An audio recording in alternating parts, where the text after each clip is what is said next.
कहानी की शुरुआत में हमें कुछ साइंटिस्टों को दिखाया जाता है जो कि एक ऐसी मेडिसिन बना रहे हैं जिसे अगर कोई सोल्जर खाएगा तो उसके अंदर काफ़ी ज़्यादा ताकत आ जाएगी। कहने का मतलब है कि वो बहुत ही ज़्यादा पावरफुल हो जाएगा। लेकिन इन साइंटिस्टों से यहाँ पर एक गलती हो जाती है। यहाँ पर अच्छी दवाई बनने की वजह एक वायरस बन जाता है जो कि आसानी से लोगों में फैलने लगता है। अब जो लोग उस वायरस से इन्फेक्टेड नहीं हुए होते हैं वो इन्फेक्टेड लोगों को मारने लगते हैं ताकि वो इन्फेक्टेड ना हो और ये वायरस हर जगह ना फैले। और ऐसे ही एक इन्फेक्टेड लड़की के पीछे कुछ लोग पड़ जाते हैं, लेकिन वो किसी तरीके से अपनी जान बचा लेती है और वहाँ से भागने के बाद वो एक फैसला करती है कि वो अपने जैसे लोगों को मरने नहीं देगी। यानी कि इन्फेक्टेड होना उनकी गलती नहीं है, उनकी भी फीलिंग्स है, उन्हें भी जीने का अधिकार है और वह उन सबको बचा के रहेगी। इसके बाद सीन शिफ्ट होता है और हमें एक कंपनी का ओनर दिखाया जाता है जो कि बहुत ही क्रूअल था और वो कुछ लोगों से मीटिंग कर रहा था। मीटिंग में वह कहता है कि मैंने एक ऐसा वायरस बनवाया है या कह लो ऑर्डर किया है जो कि इन्फेक्टेड लोगों को मार डालेगा और नॉर्मल लोगों पर उसका कोई भी इफेक्ट नहीं होगा और वह वायरस जल्द ही मेरे पास आने वाला है। इसके बाद सीन शिफ्ट होता है और हमें एक लड़की को दिखाया जाता है जिसका नाम है वॉयलेट और वॉयलेट उसी वायरस को लेने आई है जिससे इन्फेक्टेड लोगों को मारा जाएगा। लेकिन अंदर जाने से पहले उसे कंफर्म किया जाता है कि क्या यही असली वॉयलेट है या नहीं और इसके लिए उसका फेस स्कैन होता है। जिसके बाद उसे एक कमरे में बुलाया जाता है जहाँ पर उसकी आंखें, उसका ब्लड और भी कई सारी चीजें चेक होती है और जब कंफर्म कर लिया जाता है कि यही वॉयलेट है तो उसे छोड़ दिया जाता है और उसे एक और कमरे में भेजा जाता है जहां पर एक इंसान खड़ा होता है जो कि पूरी तरीके से अजीब से कपड़ों में कवर्ड था और वह वॉयलेट को एक बैग देता है और कहता है कि इस बॉक्स को तब तक मत खोलना जब तक तुम अपनी डेस्टिनेशन पर नहीं पहुंच जाती। तो वॉयलेट उन्हें कहती है कि आप बिल्कुल भी फिक्र मत कीजिए सर, मैं इस बात का पूरा ध्यान रखूंगी। लेकिन उन लोगों की बातें खत्म भी नहीं हुई थी कि तभी बाहर एक और लड़की आ जाती है जो कि बाइक से उतरते ही कहती है कि मेरा नाम वॉयलेट है और यह सुनकर सोल्जर्स उसके ऊपर गन पॉइंट कर देते हैं कि वॉयलेट तो यहाँ पर पहले ही आ चुकी है। तो वो लड़की कहती है कि मैं ही असली वॉयलेट हूँ, तो फिर कोई और यहाँ पर कैसे आ गया। यह सुनकर वो सोल्जर्स शॉक्ड हो जाते हैं और एक अलार्म बजा देते हैं और उस अलार्म की आवाज को सुनते ही वो जो अंदर वाली वॉयलेट थी वो उन लोगों से लड़ने लगती है और उस बैग को छीन लेती है। फिर हमें एक इंसान दिखाया जाता है जो कि अपने लोगों से पूछता है कि आखिर ये एक नकली वॉयलेट थी तो ये अंदर कैसे आ गई। तो उसी में से एक लड़का बोलता है कि ये स्पाई जो होते हैं ये बहुत ही ज्यादा चालाक और खतरनाक होते हैं, ये किसी भी चीज को आसानी से कॉपी कर सकते हैं। तो इस बात पर वह आदमी कहता है कि अगर ऐसा है तो फिर इसका ब्लड सैंपल लिया था तब ये इन्फेक्टेड क्यों नहीं दिखाई गई जबकि ये इन्फेक्टेड है। और उस आदमी के इतना कहने के बाद हमें फिर से वॉयलेट दिखाई जाती है जो कि वहां से बाहर निकलने वाली थी, लेकिन तभी उसके मुंह से कुछ डिवाइस बाहर निकलते हैं जिसे उसने अपने मुंह में छिपा रखा था ताकि उसका ब्लड इन्फेक्टेड ना दिखाया जाए। इसके बाद वो एक इंजेक्शन निकालती है और अपने शरीर में लगा लेती है जिसकी वजह से उसके लिए ग्रेविटी बिल्कुल खत्म हो जाती है। इस वजह से उसके लिए वहाँ से भागना बहुत ही ज्यादा आसान हो जाता है और जाते जाते वो कई सारे लोगों को मार भी देती है और वहाँ से भाग जाती है। आपकी जानकारी के लिए बता दूं कि ये वही लड़की है जिसने अपने जैसे इन्फेक्टेड लोगों को बचाने का फैसला लिया था और इसीलिए उसने ये वायरस चुराया। लेकिन जब वो रास्ते में उस बैग को खोलकर देखती है तो वो बहुत ही ज्यादा शॉक्ड हो जाती है क्योंकि उसके अंदर कोई वायरस नहीं बल्कि एक बच्चा था जिसकी सिर्फ वहाँ पर अपर बॉडी थी और यह देखकर वो बहुत ही ज्यादा डर जाती है और फौरन से उस बैग को बंद कर देती है। और जिसके बाद वो अपनी टीम के पास जाती है और वहां जाकर जब वो इस बॉक्स को दिखाती है तो उनकी टीम का लीडर बोलता है कि अच्छा तो इन लोगों ने एक चाल चली, इन लोगों ने एंटीडोट बनाने की बजाय इस बच्चे को वहां पर बुलाया है और हो सकता है कि इसका इस्तेमाल करके ये लोग एंटीडोट बनाए और बाद में हमें खत्म कर दे, हमें जिंदा ही ना रहने दे। इसीलिए सबसे बेहतर यही होगा कि हम इस बच्चे को मार डालें। और इतना कहते ही जैसे ही वो इंसान उस बच्चे को मारने के लिए जाता है तो वॉयलेट फौरन से बीच में बोल पड़ती है। वो कहती है कि तुम एक बच्चे को कैसे मार सकते हो, हम ऐसा नहीं कर सकते। तब वो लीडर वॉयलेट से कहता है कि आखिर तुम ही तो चाहती थी कि हम लोग इन्फेक्टेड लोगों की जान बचाएं, तो इस बच्चे को मार के हम यही तो कर रहे हैं। तब वॉयलेट थोड़ा सा गुस्सा हो जाती है और कहती है कि मैंने ऐसा कब कहा कि हम लोग इन्फेक्टेड लोगों की जान बचाने के लिए दूसरे बेकसूर लोगों को मारेंगे। लेकिन वो लीडर वॉयलेट की एक भी नहीं सुनता और सीधा सीधा उसके मुंह पे बोल देता है कि अगर तुम हमारे साथ नहीं हो तो तुम हमें छोड़कर जा सकती हो। और इतना सुनते ही वॉयलेट फौरन वहां से चली जाती है। तब हमें पता चलता है कि वॉयलेट इतनी ज्यादा चालाक है कि उसने असली बच्चे को वहां पर दिखाया ही नहीं था, वो तो एक नकली बच्चा था जो कि एक प्रोजेक्टर की वजह से दिखाई दे रहा था। असली बच्चे को वॉयलेट वहां से लेकर फौरन से भागने लगती है, लेकिन जब वो छत पर जाती है तो उसी के लोग उसे रोक लेते हैं और कहते हैं कि तुम्हें नहीं लगता कि हम अगर इस बच्चे को मार सकते हैं तो तुम्हें भी मार सकते हैं। लेकिन वॉयलेट बहुत ही आसानी से उन सबको मार गिराती है। जिसके बाद वो उस बच्चे से बात करने की कोशिश भी करती है लेकिन वो कुछ नहीं बोलता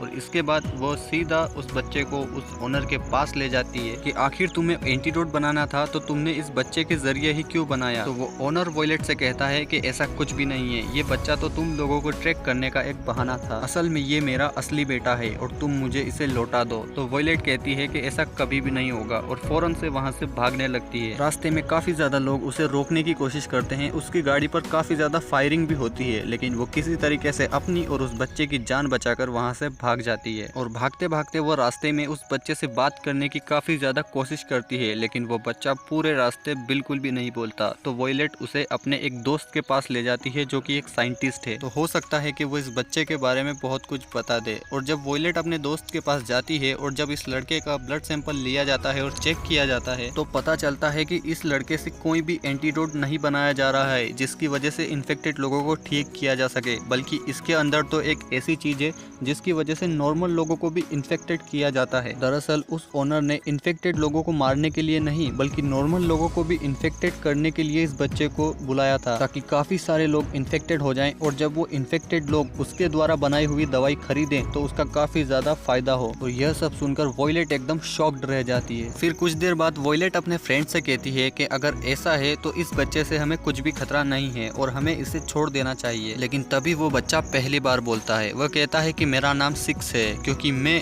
इन सभी प्रोजेक्ट्स का 6वां एक्सपेरिमेंट हूँ। जिसके बाद वॉयलेट उसे वहाँ से जाने के लिए कहती है, लेकिन वो बच्चा नहीं जाता। तो वॉयलेट उसे कहती है कि जाओ खा पी कर आओ। तब वो बच्चा चला जाता है, लेकिन कुछ ही देर में उसे पता चलता है कि एक लड़के को पुलिस ने पकड़ लिया है और जब वो जाकर देखती है तो वो वही था। अब वॉयलेट समझ जाती है कि अगर उसने इस बच्चे को खुद से दूर किया तो बाकी सारे लोग इसे मार डालेंगे जब वो इसकी रियलिटी जानेंगे, और वह ऐसा नहीं होने दे सकती। वह इस बच्चे को जरूर बचाएगी। लेकिन जब वो उस बच्चे को लेने के लिए जेल में जाती है तभी उसी की टीम के लोग उसे वहां से किडनैप कर ले जाती है। लेकिन वॉयलेट भी उनका पीछा नहीं छोड़ती और किसी तरीके से उनके ठिकाने पर पहुंच जाते हैं। लेकिन जब वो वहां पर पहुंचती है तो देखती है कि उस बच्चे को फांसी पे लटका दिया गया है। जैसे ही उसे छोड़ा जाएगा तो वो एक कुएं में गिरकर मर जाएगा। लेकिन वो बच्चा भी चालाक होता है, वो अपना जूता नीचे फेंकता है जिसकी वजह से उसे गिरने में कुछ सेकंड लगते हैं और उन्हीं सेकंड को काउंट करते हुए वॉयलेट समझ जाती है जितने सेकंड उस जूते को नीचे गिरने में लगे उतने ही सेकंड उस बच्चे को भी गिरने में लगेंगे। अगर उतने ही सेकंड में वॉयलेट ने इन सभी लोगों को मारकर उस रस्सी को पकड़ लिया तो वो उस बच्चे को बचा सकती है। लेकिन वो ये सब सोच ही रही थी कि तभी वो इंसान बोलता है कि तुम क्या सोच रही हो, मैं इसे छोड़ दूं? तो वॉयलेट उसे कहती है कि ठीक है छोड़ दो। और उस बच्चे की रस्सी छूटते ही वॉयलेट वहाँ पर कत्ले आम मचाने लगती है और उस बच्चे को नीचे गिरने से पहले ही वो सारे लोगों को बड़ी ही आसानी से मार देती है और उस रस्सी को पकड़ लेती है, जिसकी वजह से उस बच्चे की जान बच जाती है। और उसकी जान बचाने के बाद वह उस बच्चे के पिता को कॉल करती है और उससे उसकी लोकेशन मांगती है। कहती है कि मैं इस बच्चे को छोड़ने के लिए आ रही हूँ। लेकिन जब वो उसकी बताई हुई लोकेशन पर जाती है तो वहाँ पर काफी सारे लोग गन्स लेकर खड़े हुए होते हैं, लेकिन वॉयलेट उनसे बिल्कुल भी नहीं डरती और बाहर निकलते ही अपनी तलवार निकाल कर कहती है कि जो भी लोग मुझसे लड़ेंगे मैं उन सभी को मार डालूंगी। तब वो कंपनी का ओनर उस पर हंसते हुए कहता है कि तुम अकेली इन सबको मारोगी, और इतना कहते ही वो सब उस पर फायर करना शुरू कर देते हैं और उसकी गाड़ी को पूरी तरीके से तबाह कर देते हैं। और जब वो ओनर उस पर अटैक करने के लिए जाता है तो उसे पता चलता है कि ये असली वॉयलेट नहीं बल्कि उसका एक रिफ्लेक्शन है जो कि एक प्रोजेक्टर के थ्रू वहाँ पर आया है। यह सब देखकर उस ओनर को काफी ज्यादा गुस्सा आता है और वो उस वॉयलेट के प्रोजेक्टर को मार देता है, जिसके बाद वो उस बच्चे की लोकेशन को ट्रैक करने लगता है क्योंकि उसने उसके अंदर एक ट्रैकर लगा रखा है। फिर हमें वो बच्चा दिखाया जाता है जो कि वॉयलेट के साथ काफी ज्यादा मस्ती कर रहा होता है, लेकिन तभी उसे चक्कर आ जाते हैं और वो नीचे गिर जाता है क्योंकि उसकी बॉडी काफी ज्यादा चेंजेस को एडॉप्ट नहीं कर पा रही। और जब वॉयलेट उस बच्चे को उठाने की कोशिश कर रही थी तभी उस ओनर के लोग वहाँ पर आ जाते हैं और वॉयलेट को जान से खत्म कर देते हैं। लेकिन यहाँ पर अच्छी बात यह है कि समय रहते वही साइंटिस्ट जो कि वॉयलेट का दोस्त है वो वहाँ पर आ जाता है और वॉयलेट को अपने साथ ले जाता है। वह कहता है कि मैंने अपनी सारी रिसर्च तुम्हारे ऊपर लगा दी है, तुम्हें उठना ही होगा। और तभी अचानक से वॉयलेट अपनी आंखें खोल लेती है और आंखें खोलते ही वो अपने दोस्त से पूछती है कि 6 कहाँ पर है। तो उसका दोस्त जवाब देता है कि आखिर 6 लगता क्या है तुम्हारा, तुम क्यों उसके पीछे पड़ी हुई हो, तुम्हें अपनी जान की परवाह बिल्कुल भी है या नहीं। तो वॉयलेट थोड़ा सा गुस्से में आ जाती है और उससे कहती है कि नहीं है मुझे अपनी जान की परवाह, तुम बस तुम्हारे पास जितने भी हथियार है वो मुझे दे दो, मैं उसकी जान बचा के ही रहूंगी। फिर जब वॉयलेट वहाँ पर पहुँचती है तो वो देखती है कि उस बच्चे के ऊपर एक्सपेरिमेंट्स किए जा रहे हैं। मतलब उस ओनर के लिए ये बच्चा बस एक एक्सपेरिमेंट करने के लिए इंसान से ज्यादा कुछ भी नहीं था।